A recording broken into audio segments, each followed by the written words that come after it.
twister there. From the Gospel of John. I just wanted to say, how many of you know the children's book Where the Wild Things Are? Right? You all know that one? I think the inspiration came from this verse in Psalm 104. Yonder is the sea, great and wide, creeping things, innumerable are there. Living things, both small and great. I don't know, I read that and for some reason. The wild things came to my mind. I thought, this must have been a children's psalm. Anyway, I do want to go back to the Gospel of John after that little tangent there. You know, the Gospel of John is really a gospel, and if you read it, you would read it in 3 different sections. This is divided up into 3 very distinct sections of the Gospel of John. The first section are the first 12 chapters. In the beginning was the Word, and then you get the whole listing of the ministry and the mission of Jesus and his calling of the disciples. And the first 12 chapters are really that. They're really about the ministry and a description of the life of Jesus. And then it's interesting because you realize that 2/3 of this book are really dedicated to the death of Jesus and to the leaving. And it makes perfect sense because the Gospel of John was written 150 years later after the death of Jesus.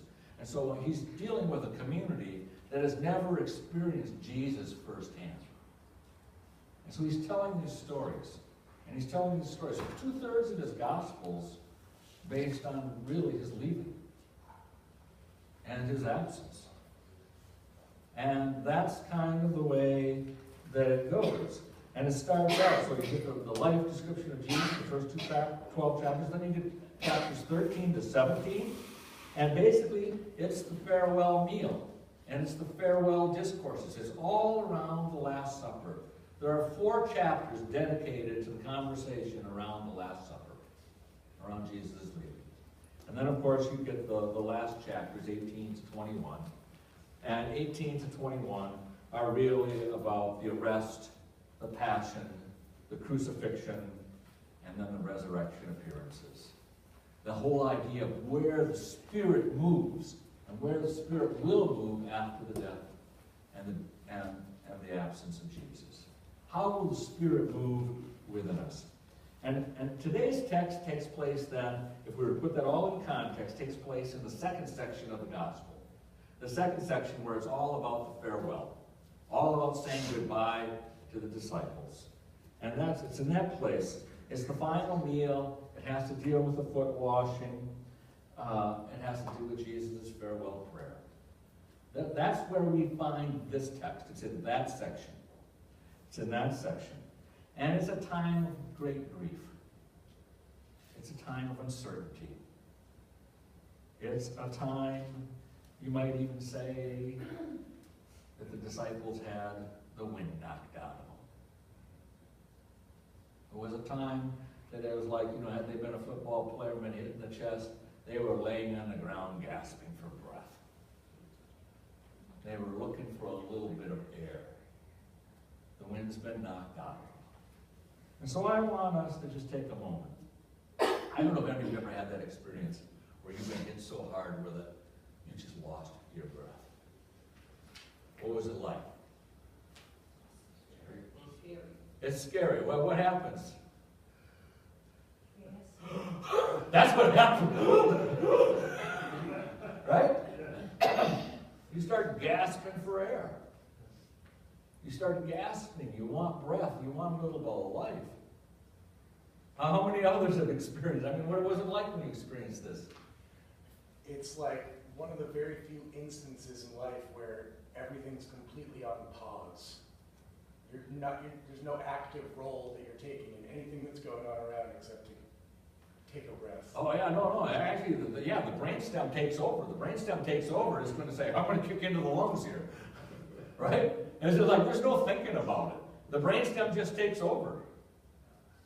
Coach comes over and pulls you up by your belt. Yeah. The coach comes over and pulls you with pants, right? I can't realize how I take breathing for granted. Oh. I don't even realize you're doing it until you can't. Yeah. We just take every breath we take it for granted. And the moment we can't do it, I got over there.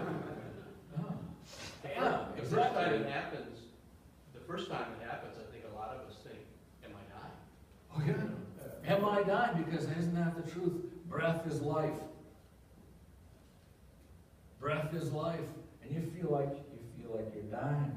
And so, isn't it amazing that, I mean, going back into this discourse, this final conversation with the disciples back in John 14, Jesus says to the disciples, right? The Holy Spirit will be with you forever. Even though you feel like the breath's been knocked out of you, I'm telling you, the Spirit of life will be with you forever. It dwells within you. I am sending the advocate. When that advocate comes, it will be the Spirit of truth. It will be the Spirit of truth, the Spirit of life, and it comes from the divine.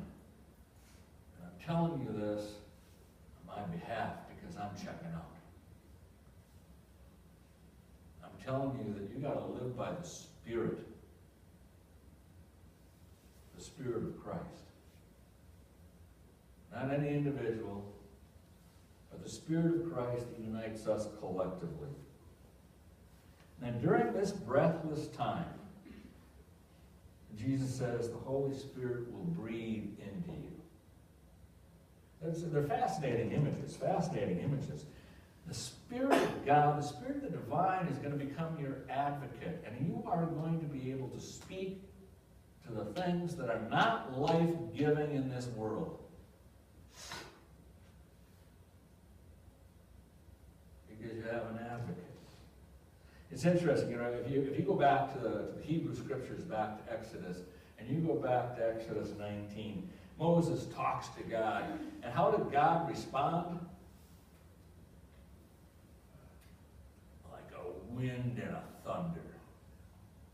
Like a wind and a thunder. It's amazing, you know, my dog, when it thunders, my dog speaks. Right? When God speaks, we speak. That's the way it works. Moses was addressed with thunder, and he came down speaking.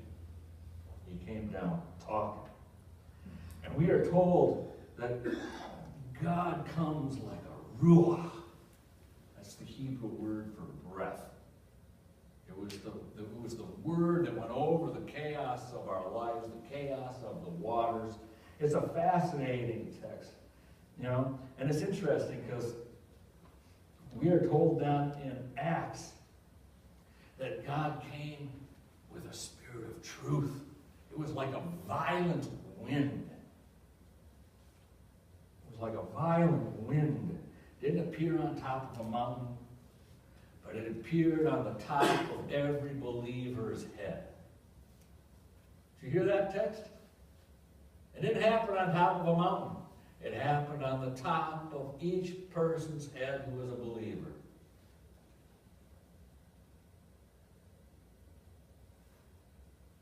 You don't have to go to the mountain. God's working on your heads. God's working. So the day of Pentecost comes. The day of Pentecost comes. They're all together in one place. From heaven, there comes this rush of violent wind, and it filled the whole house where they were sitting. Just take for a moment to imagine. How many of you, when you are outside, actually feel the wind?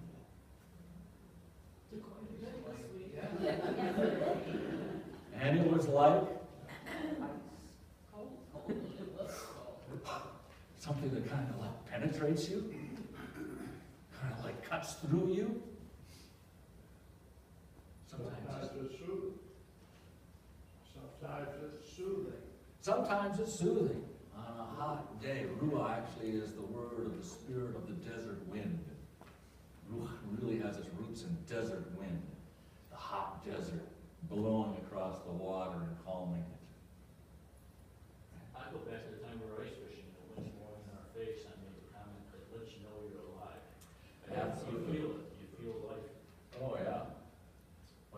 When the snow's going like this, because the wind's going like this.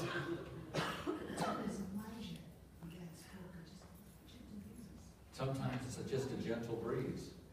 Sometimes it's incredibly subtle. You have to be attuned. You've got to turn the hearing aids up. But it comes. The Spirit comes, right? It comes like that. And we've all seen it, right? You see it in the little rustling of the leaves and the trees, or the bending and the swaying of the trees. Yeah, we've all seen it. It's this wind. What is it like to feel that breath of God on your face? Imagine that wind you've experienced as the breath of God on your face. What does it feel like now? Sometimes it takes your breath away. Oh, it hit me too hard, God. I'm gonna catch my breath. Sometimes it's calming. Certainly still penetrating. It's still penetrating. It's still penetrating. You get these images? You get these Pentecost images? Sometimes I feel like I can be lifted up. Sometimes you can be lifted up.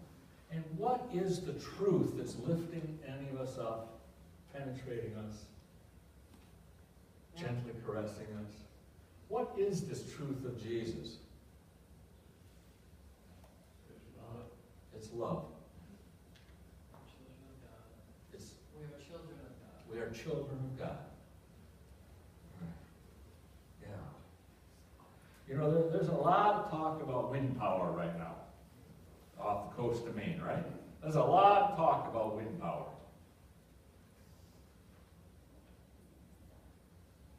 If you were to talk about the wind power of God, how is it working?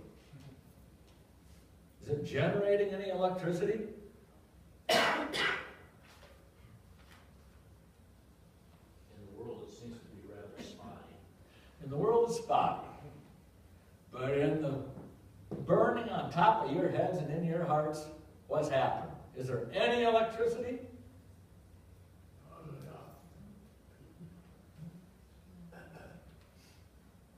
Yeah, it provides me the light. It provides the light, the truth and the light. Yeah? And it's a funny word. It's an energy that says, bear love. Produce love.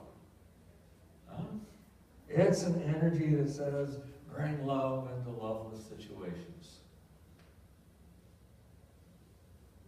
It's an energy that says, wherever there's division, bring community. Bring wholeness. Stop working on division. Let's do some multiplication. Stop concentrating on division. Let it blow a little bit of a multiplying force of community into your lives. A little bit of wholeness. And wherever there's resentment, maybe it wants to blow in a little gratitude. Maybe it just wants to blow in a little gratitude. Maybe it wants to blow in a whole new type of wind power. Shelley was reading to me last night a story out of this book called The Wisdom of Jesus, and it talked about this Tibetan monk. And this Tibetan monk is sitting there meditating when a Chinese soldier breaks through because they're trying to dismantle all the Buddhist movement in the country, right? And this soldier pushes a gun to his barrel and says, I have the power to take your life. And the monk keeps meditating, meditating. And the soldier pushes harder with the barrel and says, didn't you hear me? I said, I got the power to take your life. The monk briefly opens his eyes from his meditation and says, no, you don't understand. I have the power to let you do that.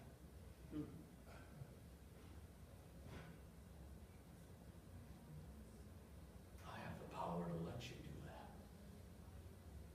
You can live with all the hatred and resentment in your life. I have the power of love. And you can't take that away. You can't take that away. You can do whatever you have to do.